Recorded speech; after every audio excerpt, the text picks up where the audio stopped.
राज्य अपनी समृद्धि और शांति के लिए जाना जाता था। वहाँ का राजा वीरेंद्र अपनी प्रजा को परिवार की तरह मानते थे, लेकिन एक दिन एक रहस्यमयी साधु ने राज दरबार में प्रवेश किया और उसकी भविष्यवाणी ने पूरे राज्य में हलचल मचा दी। साधु ने कहा, रंगपुर का भाग्य एक साधारण किसान के हाथों में है, जिसे ना तो वो खुद जानता है, ना ही कोई और। महाराज, मेरी बात ध्यान से सुनिए। रंगपुर का भविष्य, उसकी सारी खुशियाँ, उसका वैभव कुछ साल में एक साधारण मनुष्य के हाथों में टिका है। वह ना तो तलवार चलाने में माहिर है, ना ही सोना चांदी का मालिक है। उसका हृदय शुद्र है, उसकी आत्मा निर्मल है, पर वो अपने भाग्य के इस बड़े दायित्व से पूरी तरह अनजान है। साधु महाराज, ये व्यक्ति कौन है? वह कहाँ मिलेगा? उसका नाम क्या है? और सबसे बड़ी बात, उसका भाग्य क्या है? कृपया हमें और स्पष्ट करें ताकि हम उस तक पहुंच सके। राजन, भाग्य को खोजा नहीं जाता, वह स्वयं आपके सामने प्रकट होता है। जैसे सुबह का सूरज बिना बुलाए उगता है, बस इतना समझ लीजिए। जब समय आएगा, वह किसान आपके सामने होगा। उसका एक निर्णय, केवल एक निर्णय, या तो रंगपुर को उज्जवल भविष्य की ओर ले जाएगा या इसे घोर अंधकार में डुबा देगा। धैर्य रखिए राजन, और अपनी आंखें खुली रखिए। महाराज, साधु जी की बातें तो ऐसी है मानो कोई पहेली हो। एक साधारण किसान जो अपने भाग्य से अनजान है, वो रंगपुर जैसे विशाल राज्य का भविष्य कैसे तय कर सकता है? हमें उसे ढूंढना होगा, और जितना हो सके उतना जल्दी ढूंढना होगा। अगर वो सचमुच इतना महत्वपूर्ण है, तो उसे अनजान छोड़ना खतरे से खाली नहीं है। महारानी सौम्य, आप बिल्कुल ठीक कह रही है। हमारी प्रजा में हर व्यक्ति हमारे लिए महत्वपूर्ण है, फिर वह चाहे राज दरबारी हो या खेत में हल चलाने वाला किसान। हम अपने सबसे विश्वास पात्र सैनिकों को और सलाहकारों को हर गांव, हर बस्ती में भेजेंगे। अगर वह किसान रंगपुर की धरती पर है, तो हम उसे जरूर ढूंढेंगे, चाहे कितना भी समय लगे। दूसरी ओर रंगपुर के ही एक छोटे से गांव में किशन अपनी छोटी सी झोपड़ी में बैठा था। उसकी पत्नी माया खेत से अभी लौटी थी और थकान के बावजूद चूल्हे पर रोटियां सेक रही थी। किसान का मन उदास था। वो हमेशा सोचता था कि उसका भाग्य उसे कभी ऊंचाइयों तक नहीं ले जाएगा। माया, देख तो कितनी मेहनत करता हूँ मैं। सुबह से शाम तक सूरज की तपती धूप में पसीना बहाता हूँ खेतों में। मेरी हड्डियाँ चटक जाती हैं, मेरे हाथों में छाले पड़ जाते हैं, फिर भी क्या मिलता है? 2 वक्त की रोटियां भी मुश्किल से जूट पाता हूँ। क्या यही मेरा भाग्य है? क्या मैं बस इतना ही कर सकता हूँ? क्या मेरी जिंदगी यूं ही बीत जाएगी? जी, आप तो हर बार यही बात करते हैं। भाग्य को कोसने से क्या होगा? जो हमारे पास है, हमें उसी में संतोष करना चाहिए।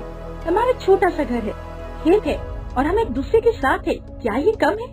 मेहनत कभी बेकार नहीं जाती। देखना, एक दिन सब ठीक हो जाएगा। बस धैर्य रखिए और अपने काम पर भरोसा रखिए। संतोष? अरे माया, कितने सालों से संतोष कर रहा हूँ मैं। देखो, पड़ोस का रामू वो तो शहर चला गया। अब सुनता हूँ कि उसने वहाँ अपनी छोटी सी दुकान खोल ली। उसकी जिंदगी बदल गई। अब वह पहले जैसा नहीं रहा।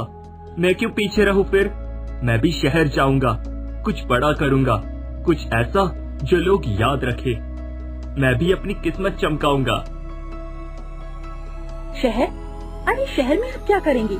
वहाँ का जीवन हमारे जैसे लोगों के लिए आसान नहीं। हमारा घर, हमारा खेत, हमारी जिंदगी सब यही है। और हाँ, कल सुबह गांव में मेला लगेगा। हम अपने खेत की सब्जियां और मेरे बनाए कुछ हस्तशिल्प वहाँ बेच आएंगे। थोड़ा पैसा हाथ में आएगा तो शायद आपका मन भी हल्का हो जाएगा। ठीक है माया, लेकिन मेरे मन को चैन नहीं। लगता है मेरे भाग्य में कुछ बड़ा लिखा ही नहीं है। शायद मैं बस यूं ही एक साधारण सा किसान बनकर रह जाऊंगा, जिसे कोई नहीं जानता। अगले दिन मेला लगा। किशन और माया अपने खेत की सब्जियां और माया के बनाए हस्तशिल्प लेकर मेले में पहुंचे। मेला रंग बिरंगा था। लोग हंस रहे थे, बच्चे खेल रहे थे और ढोल नगाड़ों की आवाज पूरे गांव में गूंज रही थी। उसी मेले में राजा वीरेंद्र और रानी सौम्या भी प्रजा का हाल जानने के लिए साधारण वेश में आए थे। महाराज देखिए कितना सुंदर है ये मेला। हमारी प्रजा कितनी मेहनती और खुश मिजाज है। हर चेहरा अपनी कहानी कह रहा है। लेकिन साधु जी की बात मेरे मन में बार बार आ रही है। क्या वो किसान जिसकी बात साधु जी ने की यहीं कहीं इस भीड़ में है? क्या वो इन हंसते खेलते लोगों में से ही कोई है? महारानी धैर्य रखिए। अगर भाग्य को उसे हमारे सामने लाना है तो वो जरूर आएगा। हमें बस अपनी आंख और कान खुले रखने हैं। चलिए इन लोगों से बात करते हैं, उनके सुख दुख जानते हैं, शायद कोई सुराग मिल जाएगा। राजा और रानी मेले में घूम रहे थे, तभी उनकी नजर किशन के ठेले पर पड़ी। किशन अपनी सब्जियां बेच रहा था, लेकिन उसका चेहरा उदास था। माया ग्राहकों से हंसकर बात कर रही थी। भैया ये टमाटर कितने के हैं? और ये बैंगन देखने में तो बड़े ताजा लग रहे हैं। 2 रुपए किलो बहन जी, ये सब ताजा है, सुबह ही खेत से तोड़कर लाया है। आप चाहे तो देख ले, कहीं भी कोई खराब नहीं मिलेगा। अरे मेरे पति तो ऐसे ही उदास रहते हैं, आप उनकी बातों का बुरा मत मानिए। आप ये टमाटर और बैगन ले लीजिए, बहुत अच्छे हैं। और हाँ, मैं आपको थोड़ा धनिया मुफ्त में दे दूंगी। मेरे खेत का धनिया इतना सुगंधित है कि आपकी सब्जी का स्वाद दोगुना हो जाएगा। तुम्हारा नाम क्या है बहन? और तुम इतनी खुश मिजाज कैसे रहती हो? तुम्हारी मुस्कान तो पूरे मेले को रौनक दे रही है। मेरा नाम माया है और ये मेरे पति किशन। हम पास के गांव में रहते हैं। और रही बात खुश रहने की, तो मैं बस यही सोचती हूँ, जो है उसमें खुशी ढूंढ लो। ज्यादा सोचने से तो मन और भारी हो जाएगा। किशन भाई, तुम इतने उदास क्यों हो? मेला तो खुशियों का मौका है, चारों तरफ रौनक है, लोग हंस रहे हैं, फिर तुम्हारा चेहरा क्यों लटका हुआ है? कोई परेशानी है तो बताओ, शायद हम कुछ मदद कर सके। साहब क्या बताओ, मेहनत करता हूँ दिन रात, खेतों में पसीना बहाता हूँ, लेकिन फिर भी कुछ हासिल नहीं होता। 2 वक्त की रोटी, एक छोटी सी झोपड़ी, बस यही है मेरी जिंदगी। लगता है मेरा भाग्य मेरे साथ ही नहीं है। सोचता हूँ शायद शहर चला जाऊं, कुछ बड़ा करूं, पर मन में डर भी लगता है। क्या करूं समझ नहीं आता। भाग्य? अरे किशन भैया, भाग्य तो कर्म से बनता है। तुम मेहनती हो, तुम्हारा हृदय साफ है, तुम्हारा समय जरूर आएगा। बस अपने काम पर भरोसा रखो और हिम्मत मत हारो। देखना एक दिन तुम्हारा नाम भी लोग याद रखेंगे। राजा और रानी ने किशन से कुछ सब्जियां खरीदी और आगे बढ़ गए। लेकिन रानी के मन में किशन की बातें घूम रही थी। उसे लग रहा था शायद यही वो किसान है जिसकी बात साधु जी ने की थी। उन्होंने राजा वीरेंद्र से कहा कि किशन को राज दरबार में बुलाया जाए।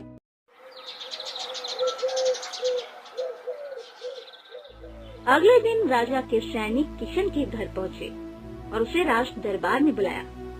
किशन और माया हैरान थे, उन्हें समझ नहीं आ रहा था राजा उनसे क्यों मिलना चाहता है। माया, ये क्या हो गया? मैंने तो कोई गलती नहीं की, फिर महाराज ने मुझे क्यों बुलाया है? कहीं कोई मुसीबत तो नहीं आ गई? मेरे तो हाथ पैर कांप रहे हैं। अरे आप घबराइए मत, महाराज न्यायप्रिय है, ये तो सारा रंगपुर जानता है। अगर उन्होंने आपको बुलाया है तो जरूर कोई अच्छी बात होगी। आप बस सच बोलना और हिम्मत रखना। और हाँ, मैं भी आपके साथ चलूंगी, मैं आपको अकेले नहीं जाने दूंगी बिल्कुल। ठीक है माया, तुम मेरे साथ हो तो मेरी हिम्मत बनी रहती है। चलो देखते हैं क्या बात है। राज दरबार में किशन और माया पहुँचे। वहाँ राजा, रानी और साधु शंकराचार्य मौजूद थे। किशन का दिल जोर जोर से धड़क रहा था। किशन, डरने की कोई जरूरत नहीं है। हमने तुम्हें यहाँ एक बहुत खास वजह से बुलाया है। तुम एक साधारण किसान हो, लेकिन शायद तुम्हारा भाग्य इतना साधारण नहीं है। साधु बाबा, कृपया बताइए, क्या ये वही किसान है जिसकी बात आपने की थी? हाँ राजन, इसकी आंखों में वो चमक है, वो तेज है जो भाग्य में लिखे को बदल सकती है। इसकी आत्मा में वो शक्ति है जो रंगपुर के भविष्य को नया आकार दे सकती है, लेकिन इसका इस्तेमाल अभी बाकी है। ये रास्ता आसान नहीं होगा। इस्तेमाल? साधु बाबा, मैं तो बस एक छोटा सा और साधारण किसान हूँ। मेरे पास ना तलवार है, ना कोई बड़ी विद्या। मुझ में ऐसा क्या है कि आप इतनी बड़ी बड़ी बातें कर रहे हैं? मैं तो अपने खेत और अपनी झोपड़ी से बाहर की दुनिया भी ठीक से नहीं जानता। किशन, भाग्य वो नहीं है जो तुझे ऊपर से दिया जाता है। भाग्य वो है जो तू अपने हृदय की शक्ति, अपने कर्मों की मेहनत से बनाता है। रंगपुर पर एक बड़ा संकट आने वाला है और तेरा एक निर्णय, केवल एक निर्णय, उस संकट को टाल सकता है। लेकिन इसके लिए तुझे अपने डर को पीछे छोड़ना होगा। शंकर, साधु महाराज कृपा साफ साफ बताइए, और मेरी पति इसमें क्या कर सकते हैं? वो तो बस एक मेहनती किसान है जिसका जीवन खेतों और गांव तक ही सीमित है। आप उसे इतने बड़े खतरे में क्यों डाल रहे हैं? माया, धैर्य रखो। साधु जी ने हमें बताया कि पड़ोसी राज्य का राजा रुद्रदेव रंगपुर पर हमला करने की योजना बना रहे हैं। उनकी सेना बहुत शक्तिशाली है, लेकिन उनकी सेना का नेतृत्व करने वाला सेनापति रघुनाथ एक रहस्यमयी गुफा में फंस गया है। वो गुफा केवल वही खोल सकता है जिसका हृदय शुद्ध हो, जिसकी नीयत साफ हो। मैं गुफा कैसे खोलूंगा? मैंने तो कभी तलवार भी नहीं उठाई। मैंने तो कभी जंगली रास्तों पर कदम भी नहीं रखा। मेरी दुनिया तो मेरे खेतों तक है।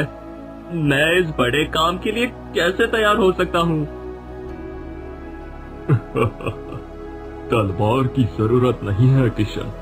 तेरे हृदय की शक्ति, तेरी सच्चाई और तेरी हिम्मत ही काफी है। लेकिन सावधान रहना, वह गुफा कोई साधारण गुफा नहीं।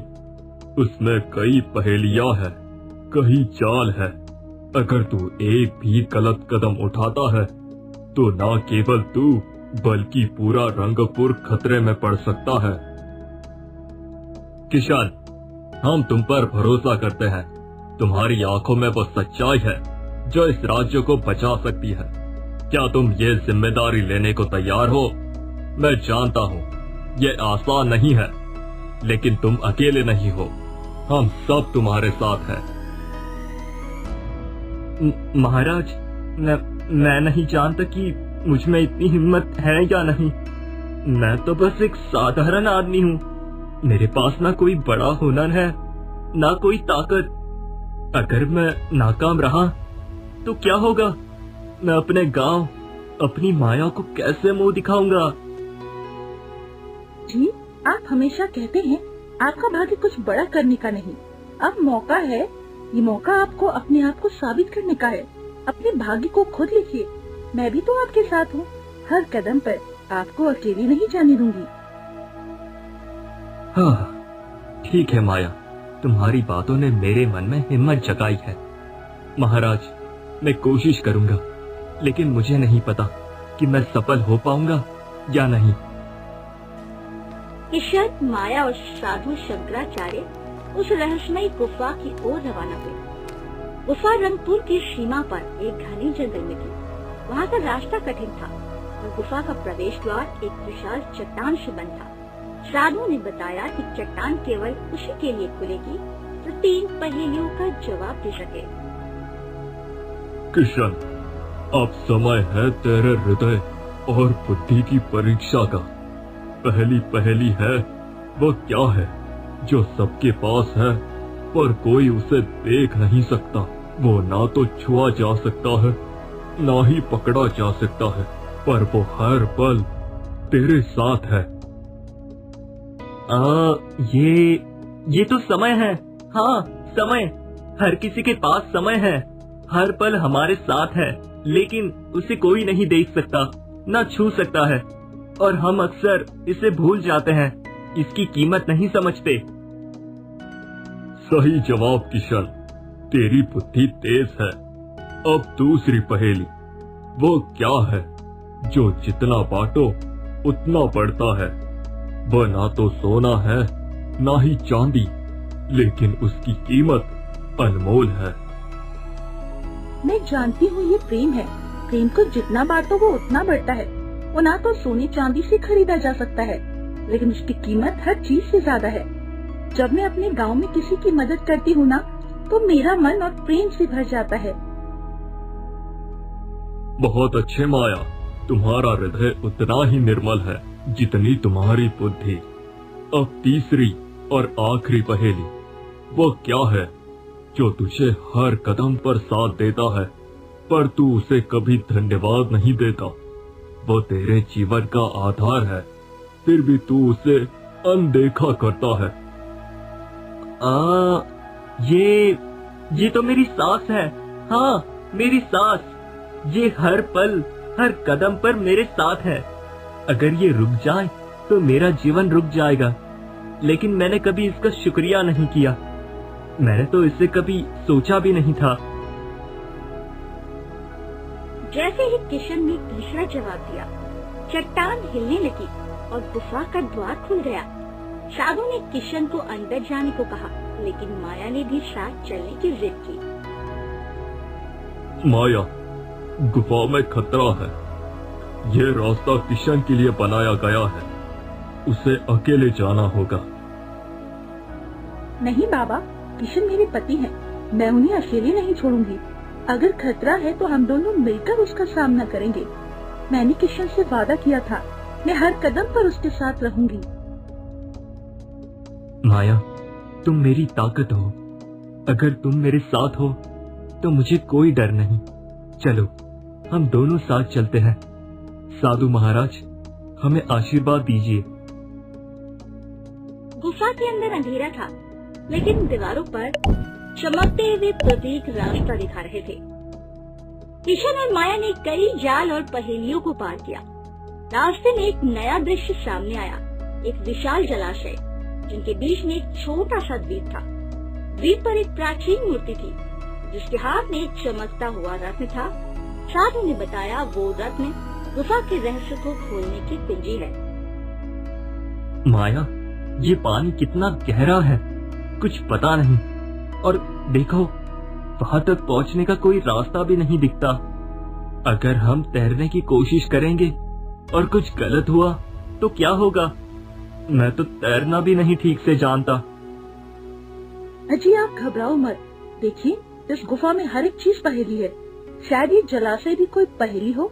हमें सोचना होगा, क्या कोई ऐसी चीज है जो हमें इस द्वीप तक ले जा सके, या शायद हमें पानी में उतरने की जरूरत ही नहीं है। किशन, माया, ये जलाशय तुम्हारी हिम्मत और विश्वास की परीक्षा है। रास्ता हमेशा सामने नहीं होता, उसे बनाना पड़ता है। अपने हृदय से जवाब ढूंढो। माया, देखो, इस किनारे पर कुछ पत्थर हैं और वहाँ पानी में कुछ चमक रहा है। शायद ये पत्थर कोई रास्ता बनाते हो। अगर हम इन्हें सही जगह पर रखें तो शायद एक रास्ता बन जाए। हाँ जी, आपने ठीक कहा। ये पत्थर शायद उसी के लिए है। चलिए एक एक करके इन्हें पानी में डालते हैं, देखते हैं क्या होता है। किशन और माया ने मिलकर पत्थरों को पानी में रखना शुरू किया। हर पत्थर के साथ पानी में एक छोटा सा रास्ता बनता गया। आखिरकार वे द्वीप तक पहुंच गए और रत्न को मूर्ति से निकाला। रत्न के निकलते ही गुफा में एक तेज रोशनी फैली और एक नया रास्ता खुल गया। किशन और माया उस रास्ते से आगे बढ़े और विशाल कक्ष में पहुँचे, जहाँ रुद्रदेव का सेनापति रघुनाथ एक जादुई जंजीर में बंधा था। तुम कौन हो? क्या तुम मुझे इस जंजीर से आजाद करने आए हो? मैं कई दिनों से यहाँ फंसा हूँ। मेरी ताकत खत्म हो रही है। मैं किशन हूँ और ये मेरी पत्नी माया है। हम तुम्हें आजाद करने आए हैं, लेकिन पहले ये बताओ, तुम रंगपुर पर हमला क्यों करना चाहते हो? हमारी प्रजा ने तुम्हारा क्या बिगाड़ा है? रंगपुर? राजा रुद्रदेव की आज्ञा है। वह रंगपुर को अपने अधीन करना चाहता है। उसकी सेना अजय है और मैं उसका सेनापति हूँ, लेकिन इस गुफा ने मुझे कैद कर लिया था। अगर तुम मुझे आजाद करोगे तो मैं तुम्हें सोने चांदी से लाद दूंगा। बोलो, क्या चाहिए तुम्हें? सोना चांदी? तुम हमारे राज्य को बर्बाद करना चाहते हो, हमारी प्रजा की शांति छीनना चाहते हो और इनाम की बात करते हो। हमें तुम्हारी सोने की जरूरत नहीं है, हमें अपने लोगों की हंसी चाहिए, उनकी खुशी चाहिए। रघुनाथ, मैं तुम्हें आजाद करूंगा, लेकिन एक शर्त पर। तुम महाराज रुद्रदेव को मेरा संदेश दोगे। बता देना कि रंगपुर की प्रजा एकजुट है। हम युद्ध नहीं चाहते, लेकिन अगर वह हमला करेंगे तो हम तैयार हैं। अपने लोगों की रक्षा करेंगे, चाहे कुछ भी हो जाए। तुम एक साधारण किसान हो और इतनी हिम्मत! मैंने अपने जीवन में बड़े बड़े योद्धाओं को देखा है, जिनके नाम युद्ध भूमि में गूंजते हैं, और राजाओं को जिनके पास अपार धन और सत्ता है। लेकिन तुम किशन, तुम तो बस एक साधारण किसान हो। ना तुम्हारे पास तलवार है, ना सोना चांदी का खजाना, फिर भी तुम्हारी आंखों में ये ढीठता, ये सच्चाई मैंने ऐसे लोगों में बहुत कम देखा है। मैं तुम्हारा वचन मानता हूँ, तुम्हारा ये संदेश कि रंगपुर की प्रजा एकजुट है और शांति चाहती है, मैं महाराज रुद्रदेव तक अवश्य पहुँचाऊंगा। आप मुझे इन जंजीरों से आजाद कर दो। किशन ने एक गहरी सांस ली तो उस जादुई जंजीर की ओर बढ़ा जो रघुनाथ को गुफा के पत्थरों से बांधे हुए थी। गुफा के दीवारों पर चमकते रहस्यमय प्रतीकों की मध्यम रोशनी में उसने उस रत्न को जंजीर के पास लाया, जो उसने गुफा के हृदय से प्राप्त किया था। जैसे ही रत्न ने जंजीर को छुआ, तो तेज कंपन पूरे कक्ष में फैल गया। जंजीर टूट गई और धूल भरी जमीन पर गिर पड़ी। रघुनाथ ने अपनी कलाइयों को सहलाया, उसकी सांसें तेज थी। किशन और माया गुफा से बाहर आए। साधु शंकराचार्य वहाँ खड़े थे। उनकी आंखों में गर्व और एक गहरी शांति थी, मानो उन्होंने किशन के भाग्य को पहले ही देख लिया हो। किशन, माया, तुमने अपने भाग्य को खुद लिखा है। ये कोई साधारण उपलब्धि नहीं है। तुमने न केवल रंगपुर को रुद्रदेव के हमले से बचाया, बल्कि अपने कर्मों से यह भी दिखाया कि शांति की ताकत युद्ध को भी टाल सकती है।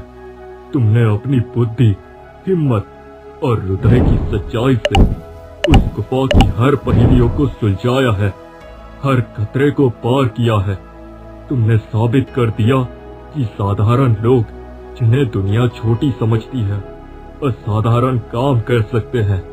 तुम्हारी इस जीत ने न केवल रंगपुर की सुरक्षा की, बल्कि हर उस इंसान के लिए एक मिसाल कायम की जो अपने भाग्य को कोसता है। तुम दोनों ने यह दिखाया कि हृदय की शुद्धता और कर्मों की शक्ति से कुछ भी असंभव नहीं। किशन और माया राज दरबार लौटे, जहाँ उनका स्वागत उत्सव की तरह हुआ। राजा वीरेंद्र ने स्वयं उठकर किशन का अभिनंदन किया। उन्होंने किशन को सम्मानित करने के लिए एक विशेष समारोह आयोजित किया, जहाँ उसे रंगपुर के सलाहकार मंडल में शामिल किया गया। किशन का जीवन अब पूरी तरह बदल चुका था। वो अब उस उदास किसान से बहुत आगे निकल चुका था, जो अपने भाग्य को कोसता था। अब उसके चेहरे पर गर्व था, आत्मविश्वास था और सबसे बढ़कर अपने कर्मों पर विश्वास था। अब वो जान चुका था कि उसका भाग्य उसके हाथों में है। माया, तुम ना होती तो मैं ये सब नहीं कर पाता। तुमने मुझे उस समय हिम्मत दी जब मैं अपने आप पर भरोसा खो चुका था। तुमने मुझे सिखाया कि संतोष और मेहनत से हर मुश्किल को पार किया जा सकता है। तुम मेरी ताकत हो, मेरी प्रेरणा हो, मेरे जीवन का वो सूरज हो जो मेरे अंधेरों को दूर कर सकता है। मैंने कभी सपने में भी नहीं सोचा था कि मेरा नाम, एक साधारण किसान का नाम, रंगपुर की गलियों में गूंजेगा। तुम्हारे बिना ये सब एक अधूरा सपना होता। अजी, आप हमेशा कहते थे ना, आपका भाग्य कुछ बड़ा करने का नहीं, लेकिन देखिए, ये भाग्य आपका अकेले का नहीं, हमारा भी है। हमने इसे मिलकर लिखा है। मैंने तो बस वही किया जो मेरा दिल कहता था, आपके साथ खड़ा रहना हर कदम पर। ये जीत हम दोनों की है और मुझे गर्व है, हमने इसे एक दूसरे का साथ देकर हासिल किया। किशन, तुमने न केवल रंगपुर को बचाया, बल्कि हमें एक अमूल्य सबक भी सिखाया। तुमने साबित कर दिया कि भाग्य कोई ऊपर से लिखी गई किताब नहीं, बल्कि वह एक रास्ता है जो हम अपने कर्मों से बनाते हैं। रंगपुर तुम्हारा ऋणी रहेगा। तुमने हमें दिखाया कि सच्चाई, हिम्मत और एकजुटता से कोई भी मुश्किल पार की जा सकती है। तुम अब हमारे सलाहकार मंडल का हिस्सा हो और मुझे विश्वास है कि तुम्हारी बुद्धि और हृदय की शुद्धता रंगपुर को और समृद्ध बनाएगी। और माया, तुमने ये दिखाया कि एक स्त्री की शक्ति कितनी असीम हो सकती है। तुम्हारी हिम्मत, तुम्हारी समझदारी और तुम्हारा अटूट विश्वास, इन सब ने किशन को हर कदम पर मजबूती दी। तुमने न केवल अपने पति का साथ दिया, बल्कि पूरे रंगपुर को एक नई प्रेरणा दी। तुम दोनों इस राज्य की शान हो और तुम्हारी कहानी आने वाली पीढ़ियों के लिए एक मिसाल बनेगी। और इस तरह किशन की कहानी रंगपुर में एक किंवदंती बन गई। लोग उसे भाग्य का लेखक कहने लगे और उसकी कहानी गांव-गांव और घर-घर में सुनाई